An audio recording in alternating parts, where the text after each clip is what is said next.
yang akan bersama dengan saya sebentar saja nanti untuk saya ajukan pelbagai persoalan dan untuk kita mengenali dengan lebih lanjut siapakah beliau. Jadi para penonton, siapakah beliau? Pasti anda mengenali cukup rapat dengan beliau. Terkenal dengan qasidah Yahanana beliau, dan beliau merupakan seorang tokoh pendakwah yang telah mencetuskan fenomena di negara kita. Dan insya-Allah para penonton, hari ini saya pun dah tak sabar-sabar untuk memperkenalkan tetamu istimewa saya berkongsi pentas dengan saya pada ketika ini. Dan saya perkenalkan kepada anda Habib Syekh Abdul Qadir As-Sagaf yang datangnya dari Solo, Indonesia. Assalamualaikum Habib. Waalaikumsalam warahmatullahi wabarakatuh. Apa kabarnya? Sehat? Alhamdulillah. Makin sehat saya nampak. Alhamdulillah. Kami hari ini sungguh kangen sama kali. Alhamdulillah. Moga-moga pertemuan kita hari ini diberkati Allah, rahmat Allah Subhanallah, insya-Allah. Baik Habib, hari ini kita ingin membicarakan pelbagai isu. Tapi saya cukup bertuah untuk bersama dengan Habib untuk kita mengenali dengan lebih lanjut berkenaan dengan latar belakang pendidikan dan bagaimana usaha-usaha dakwah yang dilaksanakan oleh Habib dan juga rakan-rakan seperjuangan, insya-Allah. Baik Habib, sebagai mukadimah, saya suka untuk bertanyakan kepada Habib sendiri berkenaan dengan latar belakang keluarganya, pendidikannya, pengajiannya bagaimana? Silakan Habib. Bismillahirrahmanirrahim. Assalamualaikum warahmatullahi wabarakatuh. Alhamdulillah, wassalatu wassalamu ala Rasulillah sayyidina wa habibina Muhammad wa ala alihi wa sahbihi wa man wala. Alhamdulillah, saya berterima kasih kepada televisi Al-Hijrah yang mana kita di saat ini bisa berjumpa. Dan alhamdulillah saya baru datang juga dari Indonesia. Pertanyaan tadi masalah latar belakang. Saya adalah anak dari 16 bersaudara. Subhanallah. Ayah saya bernama Abdul Qadir bin Abdul Rahman Segaf dan ayah memberi nama saya Syekh sebagai nama saya. Jadi Syekh yang ada pada saya itu bukan gelar seorang guru, bukan. Karena saya bukan guru juga. Waktu itu ayah memberi nama saya Syekh dan orang memanggil Syekh bin Abdul Qadir Segaf. Bahkan orang kadang memanggil Syekh Abdul Qadir dikira saya ini seorang guru, bukan. Nama saya Syekh. Jadi alhamdulillah ayah saya juga seorang imam masjid, Masjid As-Segaf yang ada di Solo.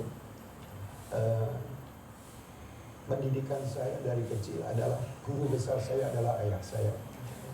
Dan ayah saya mengikuti istilahnya Thariqah Al-Alawiyah, tidak Thariqah yang lain. Dan saya meneruskan apa yang dilakukan ayah saya. Beliau bermadhabkan Syafi'i dan saya pun juga bermadhab Syafi'i. Saya tidak bermadhab yang lain.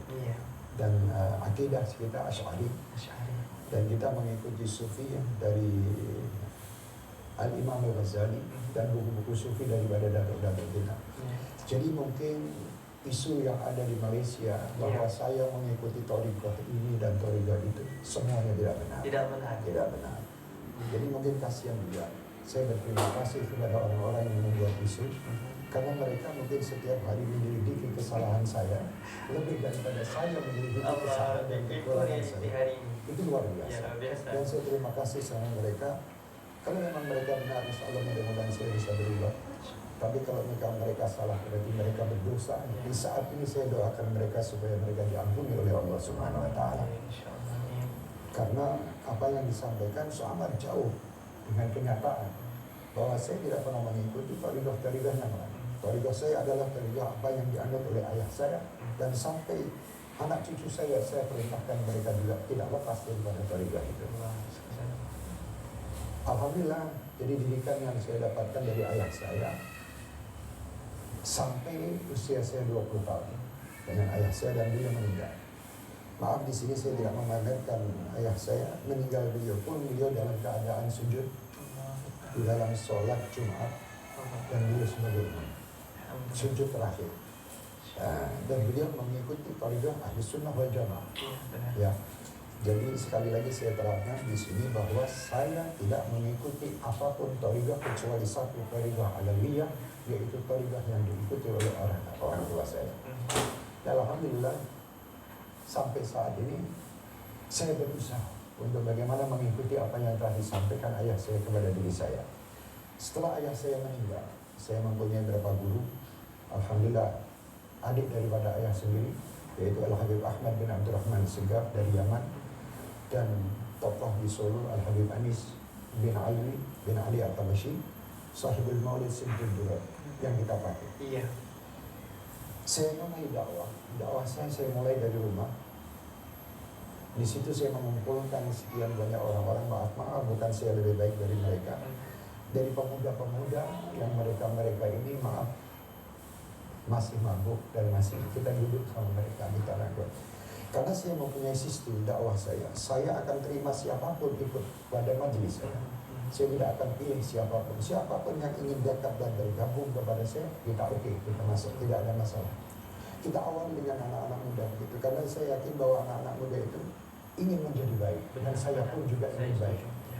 Dan alhamdulillah sampai saat ini, singkat aja karena waktu mungkin juga ya, sampai saat ini dakwah itu 75% ya, didatangi anak-anak muda. Dan maaf yang datang itu pula juga bukan orang-orang yang dari pondok pesantren, bukan orang-orang yang sudah anak ustadz, atau mereka orang-orang dari jalan. Yang tadinya mereka ini senang dengan lagu-lagu yang tidak bermanfaat, lagu-lagu yang mereka berjoget-joget dengan mabuk dan sebagainya. Nah di saat itu saya menyetuskan satu sistem dalam dakwah. Saya pikir anak-anak ini dia suka musik. Saya harus ciptakan musik yang musik ini mendekatkan kita kepada Allah dan Rasulnya Muhammad. Dan musik itu pun tidak dilarang di dalam agama. Walaupun sebagian ada yang memfitnah bahwa tidak boleh, tidak ini. Ya silahkan, mungkin orang punya pendapat. Tapi insya Allah saya tidak merasa bahwa diri saya ini lebih baik daripada mereka. Tetapi dengan sistem saya pakai ini, alhamdulillah mereka suka. Mereka datang. Walaupun kadang mereka maafkan yang datang ini pun juga belum melakukan ibadah dengan baik. Disitulah mereka kita kumpulkan dengan cara sholawat. Jadi sholawat yang kita buat adalah mengumpulkan umat. Nanti di situ kita beri kepada mereka tazkirah. Kita kasih nasihat kepada mereka bagaimana sholat, bagaimana berwalidah. Cara mengumpulkannya itu dengan sholawat. Sekarang tanpa dengan sholawat, waktu itu saya tidak bisa mengumpulkan orang-orang ini. Jadi subhanallah, waktu mereka kita ajak sholawat, mereka datang. Mereka datang.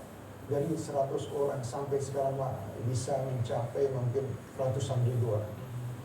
Orang yang kumpul seperti ini sulit untuk kita kumpulkan dengan sistem yang lain. Pertama dakwah saya tidak pakai musik. Pertama dakwah saya tidak pakai rebana. Saya dakwah hanya menasihati ke sana ke sini memberitahu. Ternyata tidak berhasil. Setelah kita ambil dengan cara yahanana, al-madad, mereka suka dan mereka pandai juga memainkan musik itu. Dan kita kasih kesempatan untuk mereka bisa main. Ini anak-anak muda yang ingin menjadi orang-orang baik. Kenapa kita tidak terima? Dan maaf saat ini di beberapa tempat mengatakan gerakan-gerakan itu tidak diperbolehkan. Padahal gerakan anak-anak muda ini karena kegembiraan mereka. Mana lebih baik mereka bergerak di tempat sholawatan daripada bergerak di tempat maksiat. Kalau bergerak di tempat sholawat, insya Allah masih lama-kelamaan gerakan itu akan hilang. Kalau memang gerakan itu tidak baik. Tapi kalau gerakan di luar itu maksiat, selamanya dia tidak tahu tentang sholat, tidak tahu. Di tempat sholawat mungkin mereka bergerak begini, tapi mereka mendapatkan nasihat dari ustaz-ustaz. Alhamdulillah kita mempunyai ustaz-ustaz di Malaysia yang luar biasa. Dengan dukungan mereka, anak-anak muda ini jadi gembira. Mereka rindu dengan Rasulullah, mereka ingin dekat kepada Allah. Nah saat itulah mereka bertaubat. Saat itulah mereka ingin menjadi orang baik. Kenapa kita harus menyalahkan mereka? Boleh kita menyalahkan mereka, tapi pelan. Karena mereka itu istilahnya kalau kita mengambil istilah dalam sekolah, mereka itu masih di masih di paling rendahnya di tadika. Ini paling rendahnya anak-anak TK kalau kita di Solo itu. Playgroup. Jadi mereka suka main gitu. Dia main. Setelah mereka main, nanti mereka diarahkan. Jangan kamu cuma main aja, ayo sambil sholat dulu ya. Begitu kan? Inilah namanya dakwah. Rasul itu dakwah dengan sistem yang baik. Jadi kita tidak bisa dakwah dengan keras. Kecuali kalau kita menyampaikan dakwah itu kepada orang-orang yang sudah mempunyai ilmu. Ayo kita bahas masalah ini, kita bahas masalah sholat. Mereka belum kenal betul. Kita kumpulkan dulu. Setelah mereka kumpul, kita ajak main mereka dengan al-madad. Ya maaf juga kemarin juga dipermasalahkan masalah al-madad. Saya ini bilang ada apa? Gitu. Al-madad itu minta pertolongan. Dan syafaat. Syafaat, bukan tolong itu terus Rasul yang menolong kita, Allah yang menolong sebab Rasul. Seperti saya kepada Ustaz misalnya, Ustaz tolong saya ini kebetulan punya hutang, tidak bisa bayar hutang, pinjam uang untuk bayar hutang. Saya bagi. Lah apa tidak boleh? Ya kan boleh juga. Saya minta kepada siapa? Minta kepada Allah melalui. Kalau saya yakin bahwa yang menolong saya Anda, saya syirik. Tidak boleh. Tidak bisa kita. Kan dokter pun saya minta, Pak dokter tolong saya ini sakit beli saya supaya saya sembuh. Bukan dokter yang menyembuhkan, Allah yang menyembuhkan sebab itu dokter. Jadi al-madad ya Rasulullah. Tempat pertolongan kita minta kepada Allah melalui manusia yang paling dekat sama Allah. Itu. Nah, mereka kita kasih musik seperti itu, kita terus Yohana pun dimasalahkan. Kenapa kita harus masalah? Bergembira kita dengan datangnya Rasul Muhammad SAW. Alhamdulillah dengan cara begitu bisa berjalan. Saya yakin banyak juga masalah sekarang ini dipermasalahkan ikhtilaf antara laki dan perempuan. Kita setiap majelis selalu kita sampaikan kepada panitia, penganjur itu, bagaimana caranya untuk memisahkan. Soalnya tidak diperbolehkan ikhtilaf laki dan wanita. Sudah diusahakan semaksimal mungkin sama penganjur, tapi masih ada orang yang ikhtilaf. Di situ pun kita juga harus tahu. Di Mekah pun juga waktu orang tahu itu ikhtilaf laki dengan perempuan. Tidak masalah apakah mereka ingin berzina di tempat itu. Apakah mereka ingin? Kan tidak. Mereka selalu terfokus kepada Allah Subhanahu wa Ta'ala. Seandainya di dalam tawaf itu ada yang berbuat salah atau maksiat, urusan dia kepada Allah. Bukan yang salah gitu istilahnya. Tawafnya bukan yang salah, Al-Qur'annya bukan yang salah, hadisnya. Kita sudah mengingatkan bahwa alaina ilal balagh. Tapi mereka kalau masih berbuat seperti itu, apakah kita yang salah? Dan tidak juga. Tetapi tetap wajib kita ingatkan. Mari kita ajak di sini sama-sama. Jangan kita umat Islam ini hanya saling menuduh, saling memfitnah, menyalahkan. Seandainya saya manusia pasti penuh dengan salah. Stagurlah saya, bagus, tidak ada masalah. Daripada nanti kita membuat sesuatu berita, yang berita itu tidak terjadi, itulah fitnah. Nah fitnah ini asyaddu minal qatl. Nah ini yang kita tidak ingin. Dan saya tidak ingin ada orang di Malaysia khususnya atau dimanapun mereka berdosa karena saya, jangan. Insya Allah mereka semua diampuni dosanya. Dan mudah-mudahan ke depannya Malaysia akan tambah maju. Malaysia akan tambah bagus dan umat Islam yang ada di Malaysia akan lebih menjadi umat yang diridhai Allah dan Rasulnya Muhammad SAW. Saya sangat gembira dengan umat Islam di sini karena mereka luar biasa, kecintaan mereka sama Allah, kecintaan mereka sama Rasul. Di sini kedatangan saya di sini ingin menyampaikan supaya jangan sampai tambah berdosa orang menyangka saya. Jadi kesimpulan saya bahwa saya tidak mengikuti thariqah apapun kecuali satu, thariqah alawiyah adalah thariqah orang tua saya. Madhabnya madhab Imam Syafi'i saya hormati. Ya, insyaAllah. Baik Habib, bila mana kita bercakap tentang berita-berita yang disampaikan oleh individu yang tidak bertanggung jawab, dan sehingga kan saya juga menerima beberapa gambar, ya, gambar berkenaan dengan Habib sendiri, bergambar dengan seseorang yang mempunyai kontroversi di Malaysia. Jadi Habib mungkin dalam ruang masa yang ada ini bisa atau enggak Habib sendiri menjelaskan, memberi pencerahan kepada para pemirsa kita. Silakan. Bismillah. Di dalam majelis saya itu banyak orang yang menghadiri. Mereka sebagai tamu, pasti saya akan menerima mereka sebagai tamu. Karena itu pun juga perintah Rasulullah SAW untuk menghormatkan. Mungkin ada video yang beredar sementara ini di Malaysia, saya bersama seorang tokoh. Mereka datang, mereka berkumpul kepada kita, berzikir kepada Allah, ya, bersolawat. Saya hormati siapapun yang datang. Misalnya ada bahkan maaf di tempat kita di Indonesia, saya membuat sholawat umum. Nasrani pun datang, tapi tidak saya buat di masjid, di lapangan. Mereka datang dan mereka duduk, mereka melihat, dan sekian ratus orang masuk Islam dikarenakan sholawat itu tadi. Jadi tidak kita beda-bedakan, siapapun ayo silakan datang. Kalau yang datang Nasrani, apakah saya termasuk orang yang mengikuti thariqah Nasrani tadi? Kan tidak. Jadi mereka sebagai tamu, tidak. Bukan kita ini terus tamu, ada datang satu orang kepada saya dengan thariqah yang lain, misalnya thariqah A. Dia datang bahwa Habib saya ikut sana, besok lagi Habib saya ikut sini. Saya tidak pernah ikut. Jadi saya ini ingin mengajak semuanya, ayo Kita kenal Allah dan ayo kita kenal Rasul. Siapapun tamu kita hormat. Subhanallah, ihtiram tu yo. Pasti itu harus dan wajib. Jadi bagaimana Habib kalau kita lihat realiti umat Islam hari ini apabila mereka menerima saja sesuatu berita, suatu gambar dan sebagainya, mereka tidak mahu untuk tabayun melebih dahulu. Mereka mempercayai bulat-bulat. Jadi bagaimana Habib melihat situasi ini boleh berlaku di kalangan umat Islam hari ini? Ya, inilah yang lagi istilahnya fitnah yang terlalu luar biasa. Saya heran juga orang itu percaya dengan istilahnya apa yang disampaikan di media. Ya. Dia tidak percaya apa. Kenapa dia sesuatu yang disampaikan media dipakai sama mereka sebagai satu hukum atau menghukumi seseorang? Mestinya kan orang kalau yang alim, orang yang tahu tentang ilmu dan kenal Allah dan Rasulnya, dia tidak akan berbuat begitu. Dia pasti akan datang, siapa mereka? Oh, ini Syekh bin Abdul Qadir dari Indonesia. Dia saudara saya Muslim. Kenapa diberitakan seperti ini? Ayo saya mau datang, saya mau tanya. Syekh, bagaimana betulkah berita ini? Kan mestinya begitu. Bukan dia tambah bangga, tambah dibesar-besarkan. Kenapa terjadi seperti ini? Karena ada orang-orang tertentu yang mungkin, saya tidak mengatakan dia, mungkin mereka merasa tidak mendapatkan tempat di dalam dakwah ini. Paham ya? Jadi maaf Al-Imam Al-Ghazali mengatakan tempat paling tinggi iri adalah para ulama. Setelah itu baru berdagang. Jadi saya tidak ingin ada satu sama lain. Ayo mari kita dakwah, kita sama. Saya sendiri datang ke Malaysia bukan karena ingin saya sendiri. Karena saya dijemput oleh Perdana Menteri kita, timbalan Perdana Menteri, oleh istilahnya oleh raja-raja kita, pemerintahan kita, dan dijemput sama orang-orang saudara-saudara kita Muslim. Kenapa? Kenapa kita tidak bekerja sama? Padahal dakwah kita ini, saya tidak pernah menginginkan dakwah dengan keras, dakwah dengan damai, dakwah dengan kasih sayang, dakwah dengan lantunan. Lantunan ini membuat hati orang itu nikmat.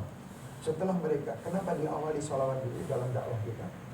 Karena orang itu datang dari bermacam masalah. Misalnya antum Ustaz datang di rumah, mungkin ada permasalahan rumah tangga. Si orang ada permasalahan lagi dalam perdagangan dia. Jodohnya. Ya. Dia datang ke tempat kita. Kita ajak dengan lantunan sholawat dulu, istighfar dulu dengan lagu-lagu lantunan lagu-lagu ini. Supaya hati itu tenang. Menjadi tenang ya. Setelah hati tenang, bersih, kita kasih nasihat. Tausiahnya. Ayo kamu sholat ya. Jangan sampai meninggalkan sholat. Ayo berbakti kepada orang tua. Ayo jalankan silaturahmi dengan baik.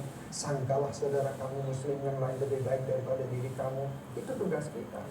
Jadi kita tidak boleh menyangka orang lain tidak baik. Tiru siapa? Masa kita setiap hari kerjaannya cuma melihat di internet, cari misalnya gambar-gambar Habib Syekh ya, yang kira-kira Habib Syekh sama siapa, diambil potong sepotong begitu. No, ini Habib Syekh sama ini. Ada apa ini? Kenapa dia mencari? Kenapa Anda ini mencari kesalahan? Ada penyakit hati lah. Ada, pasti. Orang mencari kesalahan orang itu berarti dia sudah terjangkit penyakit. Orang yang baik jangan mencari kesalahan orang, carilah kesalahan diri Anda. Jangan menyalahkan yang lain. Kalau seandainya Anda lihat ada orang lain yang salah, Rasul Muhammad SAW selalu mendidik kita. Sewaktu Anda melihat saudara Anda yang salah, datang kepadanya. Ucapan nasihat itu pun bukan mengatakan kamu, tidak. Misalnya seperti Rasulullah menasihati Mu'ad, ya Mu'ad, ana uhibbuka. Aku cinta kepadamu ya Mu'ad. Maukah engkau pun nasihati? Nah begitulah Islam. Sekarang zaman ini yang ada Masya Allah, saling hantam sana, hantam ke sini, mencela sana, mencaci sini. Mari umat Islam, mari kita bersatu. Kita dakwah, Islam harus kuat.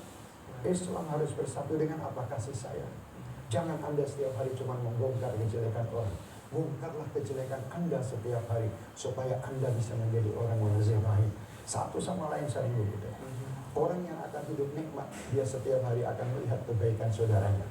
Dia akan nikmat. Tapi kalau dia setiap hari melihat kejelekan saudaranya, dia tidak akan hidup tenang dunia maupun di akhirat. Baik Habib, kalau kita lihat dalam usaha untuk berdakwah, Nabi SAW menerima cabaran dan juga dugaan daripada umat Islam pada ketika itu. Dan barangkali adakah apa yang berlaku pada Habib pada hari ini dengan pelbagai fitnah yang melanda di kalangan umat Islam hari ini, adakah ia akan melemahkan usaha Habib untuk berdakwah ataupun ia menjadikan satu tonik untuk Habib terus berdakwah? Alhamdulillah, setiap ada istilahnya fitnah dan sebagainya, saya selalu memakai istilahnya sandaran saya Rasul Muhammad SAW. Sallallahu alaihi wasallam. Rasul datang ke Taif dilempar batu Ya. sampai bercucuran darah. Saya belum seperti itu. Saya cuma paling dapat gambar saya sama si fulan disebarkan di YouTube Allah. kan begitu. Ini cara siapa kan begitu. saya cuma ketawa aja, alhamdulillah ya Allah, berarti engkau cinta kepada aku. Allah. Karena engkau cinta kepada aku, orang yang dicintai Allah selalu diuji. Benar. Dan saya menyatakan bahwa ini bukan terus saya itu orang baik, tidak. Saya alhamdulillah bersyukur bahwa saya itu mendapatkan ujian dari Allah tidak seberat sebagaimana ujian Rasulullah, tidak seberat ujian para sahabat, tidak seberat ujian orang-orang yang dicintai Allah. Saya masih jauh. Saya tidak akan putus asa. Sampai kapanpun saya akan suarakan sholawat ini. Sampai istilahnya orang mengatakan sampai diambil ajar saya, dan saya sudah pesankan kepada saudara-saudara saya, anak-anak saya dan seluruh jamaah saya, jangan berhenti Anda bersolawat, terus siarkan ini solawat, dan insya Allah yang akan menyelamatkan negeri kita ini hanya solawat. Satu majelis ini nanti akan membuat majelis Allah. Di dalam majelis ini nanti akan timbul orang-orang yang dicintai Allah dan Rasulnya Muhammad. Saya tidak membanggakan diri dengan salawat. Semua majelis yang ada di sini itu bagus. Dan salawat ini jangan dianggap, ada pertanyaan dulu. Habib ini cuman sukanya salawat, tidak suka ilmu. Gimana? Masya Allah, saya bilang ini ajib pertanyaannya ajib. Salawat ini sendiri sudah ilmu. Dan di situ pasti harus ada tazkirah, harus ada. Saya tidak mungkin membuat salawat tanpa ada nasihat.